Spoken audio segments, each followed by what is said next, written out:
તો 48 કલાક એવા હશે કે જ્યાં પ્રથમ રાઉન્ડની શરૂઆત આપને અનુભવાશે। હવામાન વિભાગે કહ્યું છે કે ઠંડી કહેર મચાવી શકે છે।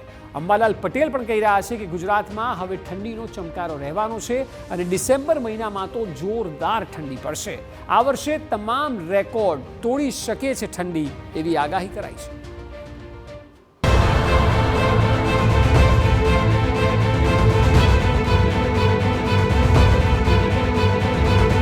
ગુજરાતમાં ઠંડીનો ચમકારો।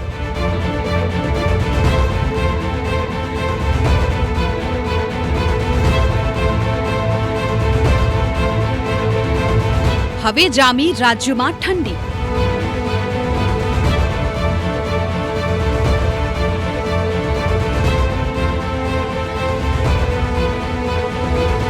આગામી 2 દિવસ હજુ તાપમાન જશે નીચે।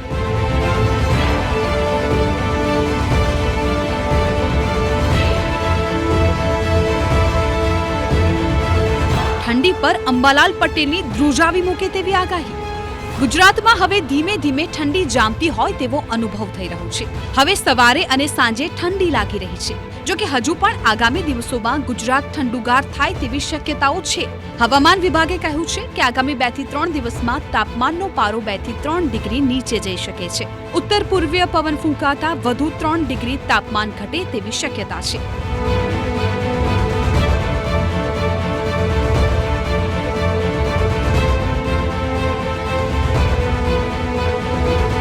ગાંધીનગરમાં 15 ડિગ્રી તાપમાન નોંધાયું છે। આ સાથે નલિયામાં 15.5 ડિગ્રી, ડીસામાં 16.4 ડિગ્રી, અમરેલી, વડોદરા અને રાજકોટમાં 17 ડિગ્રી જેટલું તાપમાન નોંધાયું છે। ભાવનગર, પોરબંદર અને દમણમાં 19 ડિગ્રીની આસપાસ तापमान नोंधाયું છે। अहमदाबाद का उच्चतम तापमान रिकॉर्ड हुआ है 32.7 डिग्री सेंटीग्रेड, जो कि लास्ट 24 आवर में 1.1 डाउन हुआ है। अभी भी नॉर्मल से 0.1 डिग्री सेंटीग्रेड ज़्यादा है। और लघुत्तम तापमान जो रिकॉर्ड हुआ है 19.7 डिग्री सेंटीग्रेड, जो कि लास्ट 24 आवर में 0.8 डिग्री बढ़ गया है। રાજ્યમાં આગામી દિવસોમાં વર્તાશે ઠંડીનો કહેર। ઠંડી અંગે અંબાલાલ પટેલે પણ મોટી આગાહી કરી છે। આગામી 48 કલાક રાજ્યમાં ઠંડીનો ચમકારો વધશે। રાજ્યના મોટાભાગના વિસ્તારો કડકડતી ઠંડીથી ધ્રુજી ઉઠશે। ઉત્તર ગુજરાત, કચ્છ અને સૌરાષ્ટ્રમાં જોરદાર ઠંડી પડશે। બનાસકાંઠા, સાબરકાંઠા અને પંચમહાલમાં કડકડતી ઠંડીની શક્યતા છે। કચ્છ અને સૌરાષ્ટ્રના વિસ્તારોમાં પણ જોરદાર ઠંડી પડશે। તો આ તરફ ઉત્તર ગુજરાતમાં 2 ડિગ્રી ન્યૂનતમ તાપમાન રહેવાની શક્યતા છે। પશ્ચિમ સૌરાષ્ટ્રના મોટાભાગના વિસ્તારોમાં તાપમાન ઘટવાની શક્યતા છે। 21 થી 23 નવેમ્બરમાં ઠંડીનું જોર વધશે। પંચમહાલના ભાગો પછી સાબરકાંઠાના ભાગોમાં પણ ન્યૂનતમ તાપમાન 13 ડિગ્રી સેલ્સિયસ જેવું આગામી 48 કલાક કે 72 કલાકમાં રહેવાની શક્યતા રહેશે।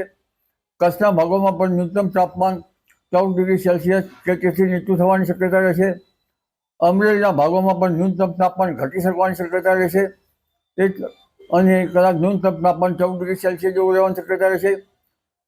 જૂનાગઢના ભાગોમાં પણ ન્યૂનતમ તાપમાન ઘટવાની શક્યતા રહેશે। વલસાડના ભાગોમાં પણ ન્યૂનતમ તાપમાન ઘટવાની શક્યતા રહેશે। સુરતના ભાગોમાં પણ ન્યૂનતમ તાપમાન ઘટવાની શક્યતા રહેશે, જ્યારે પશ્ચિમ સૌરાષ્ટ્રના ભાગોમાં મહત્તમ તાપમાન ઘટવાની શક્યતા રહેશે। માત્ર ગુજરાત જ નહીં પરંતુ માઉન્ટ આબુમાં પણ સારી એવી ઠંડી પડી રહી છે।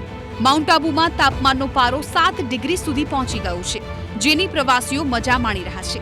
હજુ આગામી દિવસોમાં ઠંડી વધુ જોવા મળશે અને માઉન્ટ આબુમાં બરફની ચાદર છવાશે। જમ્મુમાં પણ ઠંડીની કહેરની શરૂઆત થઈ ગઈ છે। ધુમ્મસને કારણે લોકોને ભારે મુશ્કેલી પડી રહી છે। આગામી દિવસોમાં તાપમાન હજુ પણ ઘટી શકે છે, જો કે આ ધુમ્મસ પાછળ પાકિસ્તાન જવાબદાર છે। આમ હવે ઠંડી ગુજરાતની સાથે સાથે દેશમાં પણ કહેર મચાવવા તૈયાર છે। આગામી દિવસો ખૂબ જ ઠંડા રહેશે। Bureau report, TV9।